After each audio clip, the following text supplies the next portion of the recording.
Test চ্যাম্পিয়নশিপের আগের দুই চক্রে বাংলাদেশের পারফরমেন্স তেমন সন্তোষজনক ছিল না। প্রথম চক্রে কোনো ম্যাচে জয় না পেলেও পরের চক্রে এসে একটি জয় পেয়েছিল টাইগাররা।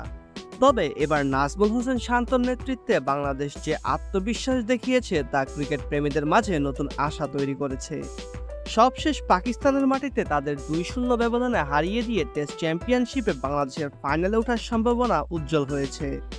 বর্তমানে পয়েন্ট তালিকায় বাংলাদেশ আছে 4 নম্বরে, যেখানে তাদের পয়েন্ট 33 হলেও স্লো ওভার রেটের কারণে 3 পয়েন্ট কেটে নেওয়া হয়েছে।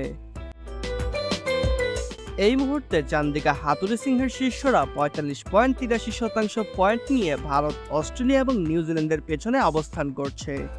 ভারত বর্তমানে শীর্ষে 68.52% পয়েন্ট নিয়ে। অস্ট্রেলিয়া রয়েছে দ্বিতীয় স্থানে, তাদের পয়েন্ট 62.50%। সামনে এই দলগুলোর গুরুত্বপূর্ণ সিরিজ আছে, যা চ্যাম্পিয়নশিপের ভবিষ্যৎ নির্ধারণ করতে পারে। বাংলাদেশের সামনে এখনও 6টি টেস্ট ম্যাচ বাকি। এর মধ্যে দক্ষিণ আফ্রিকার বিপক্ষে 2টি, ভারতের বিপক্ষে 2টি এবং ওয়েস্ট ইন্ডিজের বিপক্ষে আরও 2টি টেস্ট ম্যাচ আছে। পরবর্তী 6 টেস্ট থেকে 5টি ম্যাচে জয় পেলে বাংলাদেশের ফাইনালে ওঠার সম্ভাবনা থাকবে। সংখ্যাতত্ত্ব অনুযায়ী এই মুহূর্তে বাংলাদেশ টেস্ট চ্যাম্পিয়নশিপের ফাইনালে ওঠার সম্ভাবনা প্রায় 10%। তবে সাম্প্রতিক পারফরমেন্স এবং দলের আত্মবিশ্বাসকে দেখে বলা যায় সামনে সবকিছুই সম্ভব।